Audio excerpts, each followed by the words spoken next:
کیا آپ جانتے ہیں کہ بڑے بڑے کاروباری ادارے اور ہاؤسنگ پروجیکٹس چلانے والی کارپوریٹ پاکستان آرمی کے زیر انتظام اس وقت نہ صرف 50 عدد بڑی کاروباری کمپنیاں کام کر رہی ہیں بلکہ اس کے پاس ملک کے کل رقبے کے 12% کا قبضہ بھی ہے۔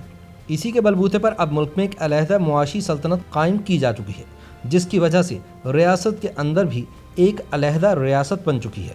بڑا سوال یہ ہے کہ جب ملک کی کل آمدن کا ایک بڑا حصہ فوج کو دفاعی ضروریات پوری کرنے کے لیے فراہم کر دیا جاتا ہے تو پھر کیا وجہ ہے کہ پاک فوج اپنی پیشہ ورانہ مصروفیات کے علاوہ مختلف کاروباری ادارے بنانے اور انہیں مسلسل وسعت دینے میں اتنی زیادہ دلچسپی لیتی ہے؟ دفاعی امور کی تجزیہ کار ڈاکٹر عائشہ صدیقہ کا کہنا ہے کہ وہ ممالک جہاں فوج کو مطلوبہ وسائل فراہم نہیں کیے جاتے وہاں فوج کو محدود پیمانے پر چند کاروبار کرنے کی اجازت دی جاتی ہے، لیکن پاکستان میں حکومت فوج کو پورے وسائل فراہم کرتی ہے۔ انہوں نے کہا کہ 50 کی دہائی میں مختلف کاروباری ادارے فوج سے ریٹائر ہونے والے افسران کو مراعات فراہم کرنے کے لیے بنائے گئے تھے، لیکن یہ بھی سب جانتے ہیں کہ ریٹائرڈ فوجیوں کو پینشن بھی ملتی ہے جو کہ سویلین کھاتے سے ادا کی جاتی ہے۔ عائشہ صدیقہ کا کہنا ہے کہ پیشہ ورانہ افواج خود کو کاروباری سرگرمیوں میں مصروف نہیں کرتی، اس کے علاوہ فوج کو ملنے والے فنڈز کا آڈٹ تو ہوتا ہی نہیں، اس لیے یہ بھی نہیں معلوم کہ کیا فوج کو ملنے والا بجٹ ان کاروباری اداروں میں تو استعمال نہیں ہوتا۔ مختلف اعداد و شمار کے مطابق پاکستان کی فوج کے پاس اس وقت 1 کروڑ 20 لاکھ ایکڑ زمین ہے جو ملک کے کل رقبے کا 12% ہے۔ اس میں سے 1 لاکھ ایکڑ زمین کمرشل مقاصد کے لیے استعمال کی جا رہی ہے۔ فوج کے پاس لاہور میں 12,000، کراچی میں 12,000 ایکڑ، اٹک میں 3,000، ٹیکسلا میں 2,500 ایکڑ، پشاور میں 4,000 ایکڑ جبکہ کوئٹہ میں 2,500 ایکڑ زمین ہے۔ محتاط اندازے کے مطابق اس زمین کی قیمت 300 ارب روپے بنتی ہے، لیکن یہ بھی ایک حقیقت ہے کہ بہاولپور میں موجود سرحدی علاقے کی زمین 380 روپے فی ایکڑ کے حساب سے سینئر افسران میں تقسیم کی گئی۔ جنرل سے لے کر کرنل صاحبان تک کل 100 افراد میں یہ زمین تقسیم کی گئی۔ ان میں نمایاں نام پرویز مشرف، جنرل زبیر، جنرل ارشاد حسین، جنرل زرار، جنرل ذوالفقار علی، جنرل سلیم حیدر، جنرل خالد مقبول اور ایڈمرل منصور الحق کے ہیں۔ ناقدین کہتے ہیں کہ پاکستانی فوج دنیا کی واحد فوج ہے جس کی ملکی معیشت کے اندر اپنی الگ معاشی سلطنت قائم ہے اور ملک کی کم و بیش 60% معیشت میں حصہ دار ہے۔ اس سلطنت کے 4 بڑے حصے ہیں جن میں آرمی ویلفیئر ٹرسٹ، فوجی فاؤنڈیشن، شاہین فاؤنڈیشن اور بحریہ فاؤنڈیشن شامل ہیں۔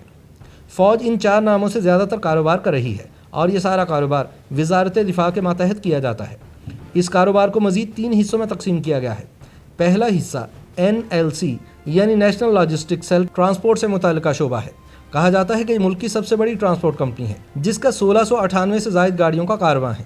اس میں کل 7,279 افراد کام کرتے ہیں جس میں سے 2,549 حاضر سروس فوجی ہیں جبکہ باقی ریٹائرڈ فوجی ہیں۔ کہتے ہیں کہ NLC نے پاکستان ریلوے کی 80% مال برداری کی آمدنی کو ختم کر دیا ہے کیونکہ جو کام پہلے ریلوے کرتی تھی وہ اب NLC کرتی ہے۔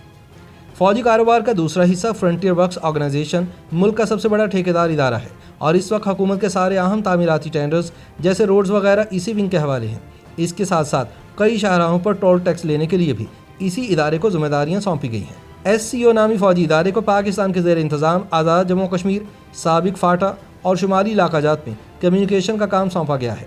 ناقدین کہتے ہیں کہ مشرف سرکار نے ریٹائرمنٹ کے بعد 5,000 کے لگ بھگ فوجی افسران کو مختلف اداروں میں اہم عہدوں پر فائز کیا اور ایک رپورٹ کے مطابق اس وقت ملک میں 56,000 سول عہدوں پر سابق فوجی افسر متعین ہیں جن میں 1,600 کارپوریشنز میں ہیں۔ پاکستان رینجرز بھی اسی طرح کے کاروبار میں بڑھ چڑھ کر حصہ لے رہی ہے جس میں سمندری علاقے کی 1800 کلومیٹر لمبی سندھ اور بلوچستان کے ساحل پر موجود جھیلوں پر رسائی ہے۔ اس وقت سندھ کی 20 جھیلوں پر رینجرز کی عملداری ہے۔ اس ادارے کے پاس پیٹرول پمپس اور اہم ہوٹلز بھی ہیں۔ 15 فروری سن 2005 کو سینٹ میں پیش کردہ ایک رپورٹ کے مطابق فوج کے کئی ادارے اسٹاک ایکسچینج میں رجسٹر بھی نہیں ہیں اور ان کی یہ ساری سرمایہ کاری کسی بھی صورت میں عالمی سرمایہ کاری سے الگ بھی نہیں ہے۔ آرمی ویلفیئر ٹرسٹ کے projects, army welfare Nizampur cement project, army welfare pharmaceutical, Askari cement limited, Askari commercial bank, Askari general insurance company limited, Askari leasing limited, Askari lubricants limited, army sugar mills Badin, army welfare shoe project, army welfare woollen mills Lahore, army welfare hosiery project, army welfare rice Lahore, army stud farm, army farm Khoski Badin, army welfare trust plaza Rawalpindi, الغازی travels, services travels Rawalpindi, army welfare trust, commercial market project اور عسکری information service جیسے اداروں کے ذریعے افواج پاکستان سرمایہ کاری میں مصروف ہیں۔ اس کے علاوہ فوجی فاؤنڈیشن کے پروجیکٹس میں فوجی شوگر ملز ٹنڈو محمد خان، فوجی شوگر ملز بدین، فوجی شوگر ملز سانگلہ ہل، فوجی سیریلز، فوجی کارن فلیکس، فوجی پولی پروپائلین پروڈکٹس،